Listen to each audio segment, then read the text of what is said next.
In today's video, we'll be covering the most effective muscle building method one should practice, and basically the one thing that matters more above all, whether you do calisthenics or you lift weights. In a nutshell, we'll be talking about how to perform effective reps, or in more sciencey terms, how to make sure that you are recruiting high threshold muscle fibers every time you strength train. So especially if you are a beginner or an intermediate who feels like he's been stuck in newbie gain purgatory since what feels forever, this is probably the biggest mistake you are making. Therefore, keep watching. You already know. Yeah, to Trini, you don't know. We still the same ones. When it come to chats, we don't take none. Cheers. Bad man Jamaican. Trinity global sensation. Mobbing till the day come, yeah, till the day come. Red, white, black flag, daddy gon' shake some. Green, yellow. Although I've been a coach for over 10 years now, it still baffles me to see guys going to the gym year after year and never really looking any different. Especially after 30, when life stressors start to kick in even harder and your physiology starts working slowly against you, not having a dad bod starts to seem like a rare genetic anomaly. Tell me, baby, what you need now. And yet, here I am, just a 40-year-old dude who hasn't really trained seriously in a gym since probably over 20 years now, with nothing more in my disposal than a set of gymnastic-rings, a door frame pull-up bar, a weighted vest, and a set of dumbbells, which I actually bought just this last year. And I do think I looked pretty good before that. But still, that aside, I still think that I look better than 90% of people who train at gyms. We see them, they don't say none. Yeah, they all talk on them stories. So what is my secret then? Well, if I could cover it in a single sentence, it would be that every time I get a strength training set in, I always make sure that I'm recruiting those high threshold muscle fibers. Cousin, yeah, 1, 2, yeah. Something, by the way, that we'll be also making sure that you do as well during our new program, Project Underdog, by having you upload videos of you performing exercises for weekly form and effort checks. Fan from Jamaica, yard man style when my come true. Coolin' with my pops and my uncle. Joints on standpipe jungle. Shout out to my cousin, yeah, 1, 2, yeah. Never force a vibe, let it come to you. I tell man, sell a tofu. Really in the By the way, if you're wondering what is Project Underdog, this is an 8-week program that has everything you need to build muscle, drop your gut, and carve a rugged, strong, and lean physique using only a set of adjustable dumbbells and a pair of gymnastic rings. So if you're looking for a zero-fluff program, just the nitty-gritty stuff that works, plus expert guidance and accountability, then make sure you check out the new page that I've created below about this program. And do not forget to subscribe to the Underdog newsletter list, since we'll be starting soon and spots will be limited. Okay, so what the hell are these high threshold muscle fibers? How does one perform effective muscle building reps? And how do you make sure that you are getting as many of these as possible? Of course, there are subcategories in between and more nuance to this, but this is what you need to understand if you want to get results. Basically, we've got low threshold muscle fibers. These are your endurance fibers. These are recruited during light and repetitive movements like walking or brushing your teeth. Sure, they help you move, but they won't help you build any serious muscle. This is why brushing your teeth, despite being a movement that involves elbow flexion, which is performed predominantly by your biceps, won't help you build big biceps, simply because you're not recruiting any serious amount of high threshold muscle fibers from that area. Next, we have your high threshold fibers. These are the heavy lifters. These kick in when you are pushing yourself really hard, like doing pull-ups or dips, especially when you're doing these close to failure. They're the ones that actually grow when you train hard enough. And unless these are firing every time you train, you won't be seeing any significant change in your body once you are past your beginner gates. So this is one of the biggest reasons why most people fail to see results.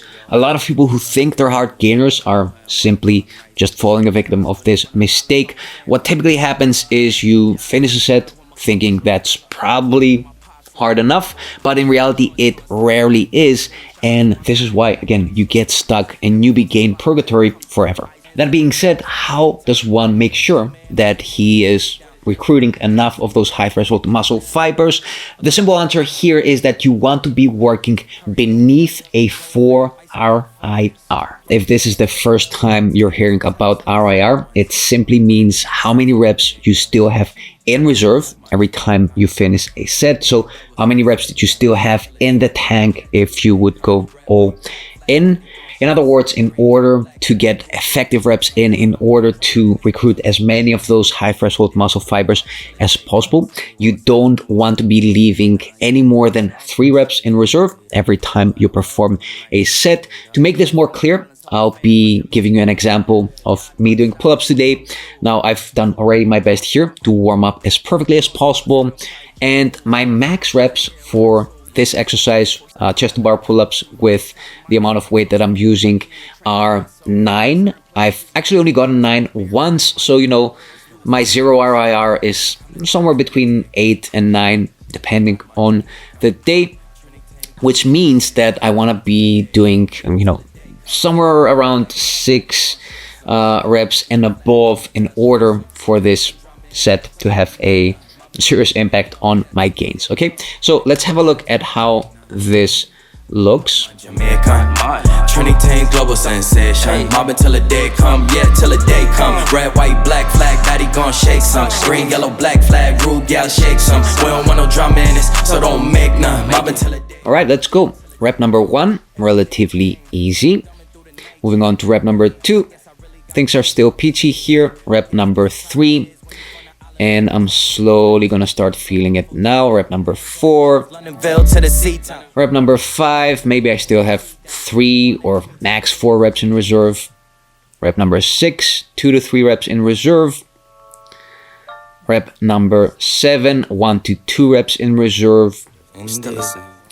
Rep number 8. Maybe 1 more rep in reserve. No, I don't think so.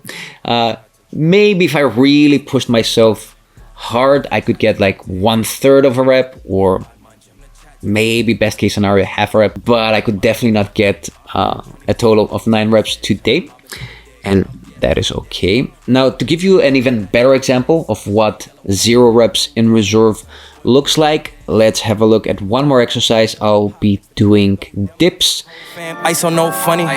From the veil to the veil, shout out Teddy, that's the tuggy. Still the same ones. When it come to chat, I like how I'm bragging about being such an equipment minimalist on the same day that I'm showcasing my new toy here. So yeah, just got this and I'm really excited to use it for my dips. when we see them, they don't say none. Yeah, they all talk. Don't you dare make fun of me if I wear this wrong. I'm nice, we done stayed up. Really from the islands, whole fan from Jamaica. Yard man style when my come true. Coolin' with my pops and my uncle. Joints on standpipe jungle. Okay, let's get started. Rep number 1, relatively easy. Rep number 2, and things are already starting to get challenging. Rep number 3.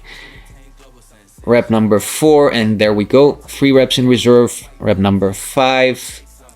2 reps in reserve. Rep number 6.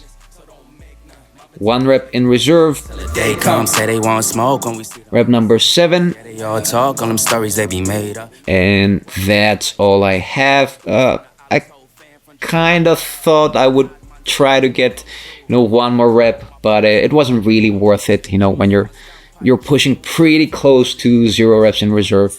Now, the sad reality is that most people spend their time repeating warm-up sets.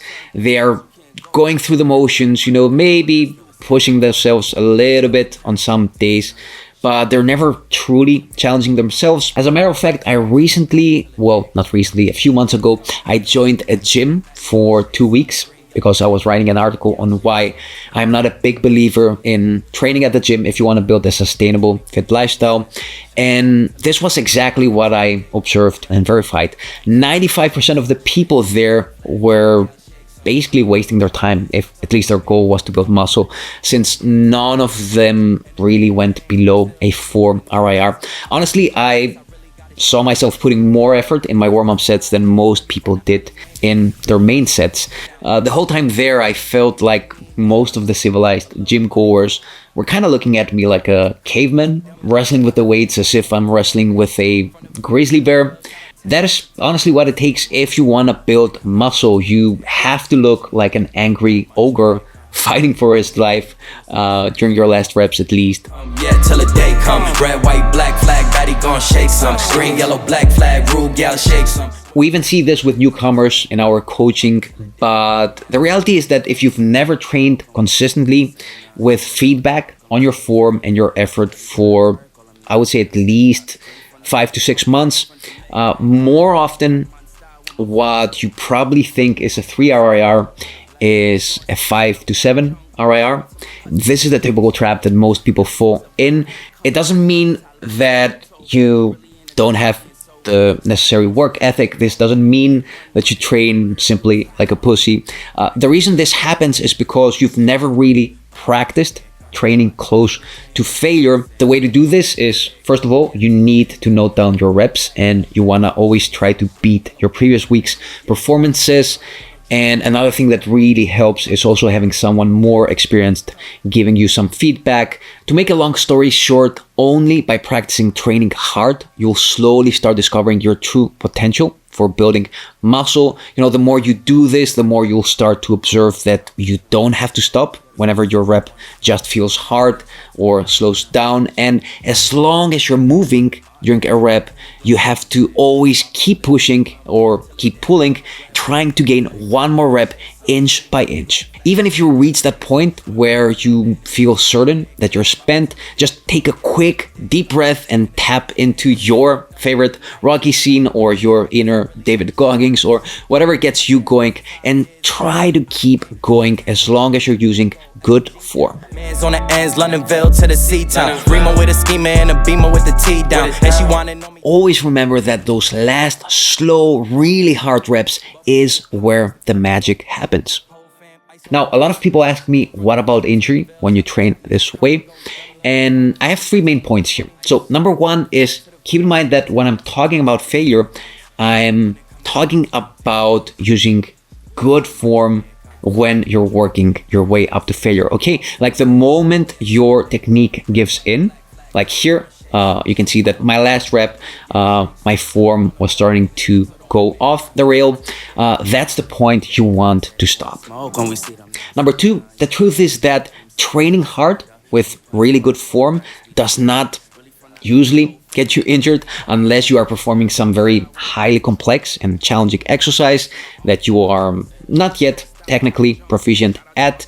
And number 3, with 3 more bullet points beneath that, the main reason that injury happens is A, because you probably neglected warming up properly. I always take my warm-ups very seriously, and I always very progressively increase the intensity. B, you've probably sacrificed form for ego. And C, you're probably not performing the right progression for your level.